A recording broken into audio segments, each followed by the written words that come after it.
On April 25th, 2026, at 5:20 in the morning, Mali stopped being a country with a controllable insurgency and became a country fighting for its capital. A car bomb drove into the home of the defense minister in Kati. Sadio Camara was killed. So were members of his family. Within the next 90 minutes, gunfire was reported at the Bamako airport, in Gao, in Sévaré, in Mopti, and in Kidal, 1,500 kilometers of country, hit at almost the same moment by the largest coordinated offensive Mali has seen since 2012. Then, Russia's Africa Corps withdrew from Kidal. Then, they withdrew from Aguelhok. Then, Tessalit. Then, Bear. Western headlines wrote the obituary. Russia humiliated. Russia broken. Russia leaving. And then, quietly, on April 30th, Russian and Malian patrols walked back into Ménaka. The Kremlin spokesman said Russia is staying. Airstrikes resumed near Kidal. So which version is true? And more importantly, why? That's what this video is about. And the answer is going to surprise you, because it's not the one Moscow wants you to believe, and it's not the one Western press is selling either. I've spent the past week reading every Africa Corps telegram release, every FLA spokesman statement, every Reuters and AFP wire from Bamako, and the picture they paint is not the one most channels are running with. Here is what I can confirm. The attackers were two groups operating under a single timetable: JNIM, Al-Qaeda's franchise in the Sahel, and the FLA, the Front for the Liberation of Azawad, a Tuareg-led separatist coalition. Their own field commander told the BBC the operation had been planned for months. This wasn't reactive.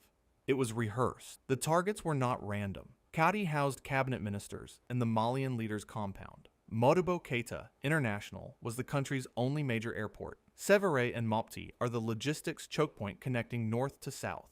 Kidal is the symbolic capital of Tuareg Azawad, which the Malian army had retaken with Wagner support back in November 2023. And the Africa Corps base at Tessalit sat right on the Algerian border. Hit all of these in one morning, and you don't just kill people. You announce that the state's perimeter has no perimeter. By the end of day one, Defense Minister Sadio Camara was dead. Intelligence Chief Modibo Kone was wounded. Within 48 hours, the Africa Corps had pulled out of Kidal, and FLA fighters were filming themselves inside Governor El Haj Ag Gamou's house. By May 1st, JNIM and the FLA had also taken the Tessalit base near the Algerian border. And here's the detail Russian telegram channels did not advertise. According to BBC reporting, footage from after the Kidal withdrawal showed armored personnel carriers, patrol vehicles, and jeeps left behind.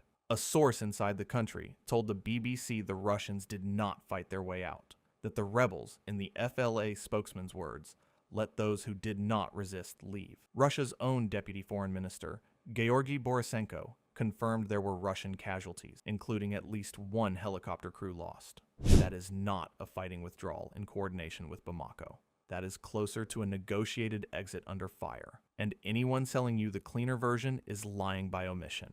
If you only remember one thing from this video, remember this. Sadio Camara was not just a defense minister. He was the single most important Russian asset inside the Malian junta. Camara was the architect of Mali's pivot to Moscow. He negotiated the Wagner deployment. He kept the relationship alive when Wagner was rebranded into Africa Corps after Prigozhin's death in 2023. Analysts at the U.S. Naval War College and the Foreign Policy Research Institute have both said publicly in the past week that Camara was the man holding the Russia-Mali partnership together at the political level. With him gone, the question is no longer whether Russia stays. The question is whether anyone in Bamako still wants Russia to stay. And here is what's underreported.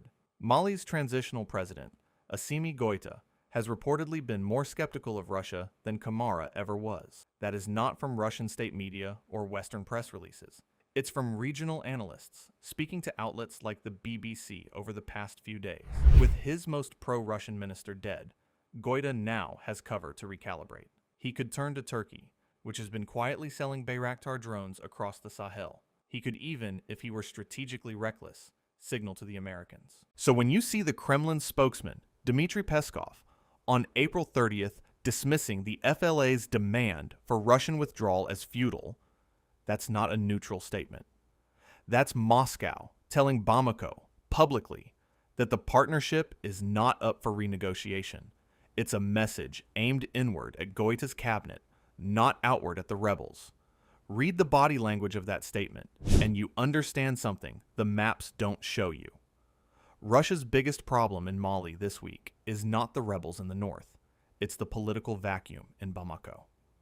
So if Russia is now operating without its main political patron in Bamako, why is it staying? The answer most channels give is loyalty. The honest answer is leverage. Russia has, by any measure, sunk too much into Mali to walk away cheaply. There is the Rosatom nuclear cooperation framework signed in 2023. There is the gold refinery agreement, with Mali producing roughly 60 to 70 tons of gold a year, material that, under sanctions, Bamako needs Russian channels to monetize. There is the lithium and uranium prospecting. There are the basing arrangements that give the Africa Corps its only real foothold in West Africa. Walk away from Mali. You signal to Burkina Faso and Niger, Russia's other two clients in the alliance of Sahel states, that the security guarantee is conditional. You hand France a propaganda victory it has spent 4 years failing to engineer on its own. And you tell every African government weighing a partnership with Moscow that when the shooting starts, the Russians leave. That is the calculation, not principle,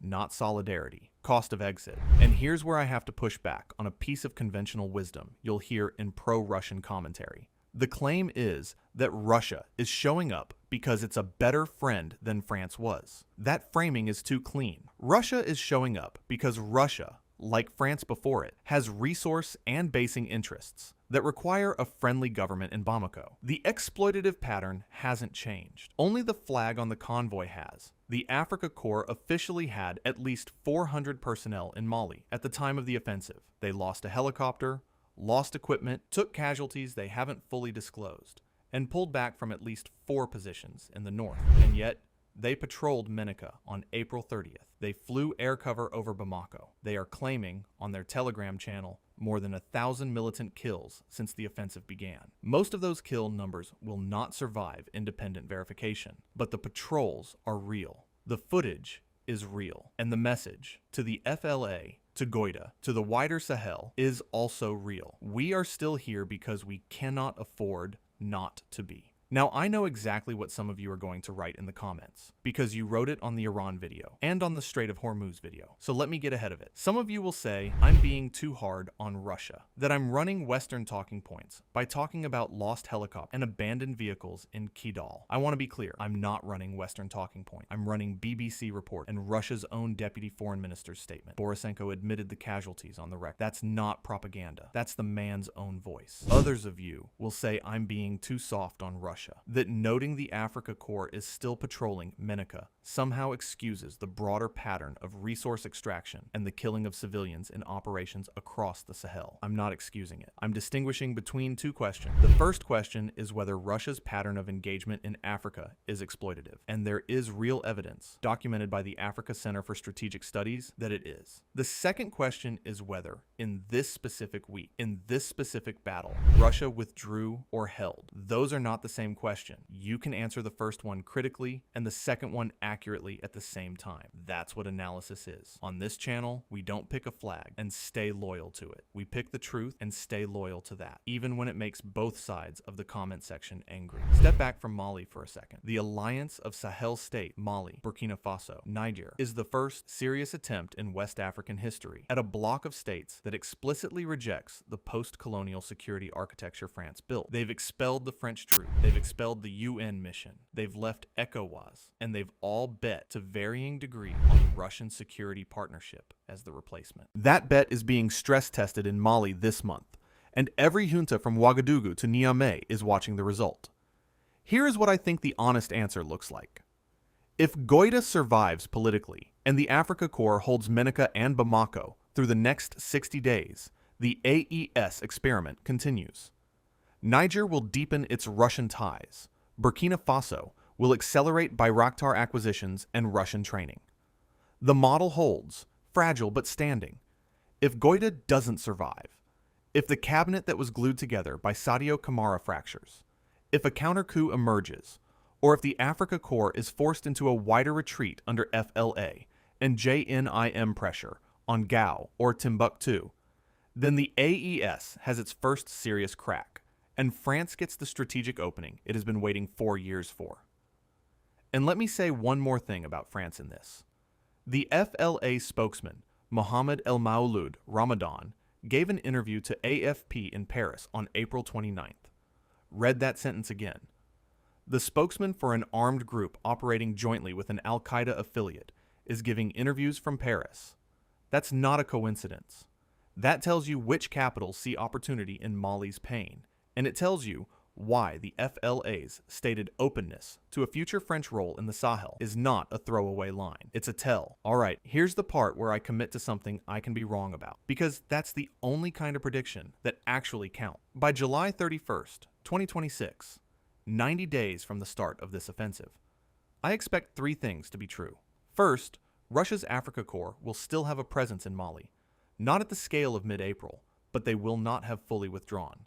The cost of leaving is too high for Moscow's wider Sahel posture, and Goïta, even if he privately wants alternatives, will not have the time, the political capital, or the replacement security force ready to make a clean break. Second, the FLA and JNIM will not be in control of Gao or Timbuktu. The Malian armed forces, with Russian air support, will hold the major southern and central population centers. The north, Kidal, Tessalit, Aguelhok, I expect to remain contested or under rebel control, with the Algerian border increasingly porous. Third, and this is the one I'm least confident on, but I'll commit to it anyway, I expect at least one cabinet-level change in Bamako before the end of July, driven by the Camara vacuum. Whether that's a new defense minister with closer Turkish ties or a quieter pivot in intelligence leadership, the Camara-shaped hole in the junta is going to get filled, and how it gets filled will tell us more about Mali's next decade than any of this week's footage. Mark the date. July 31st, 2026. I'll come back and we'll grade these on this channel, on camera, with no edits. Until then, stay sharp, ask hard questions, and don't take any flag's word for it.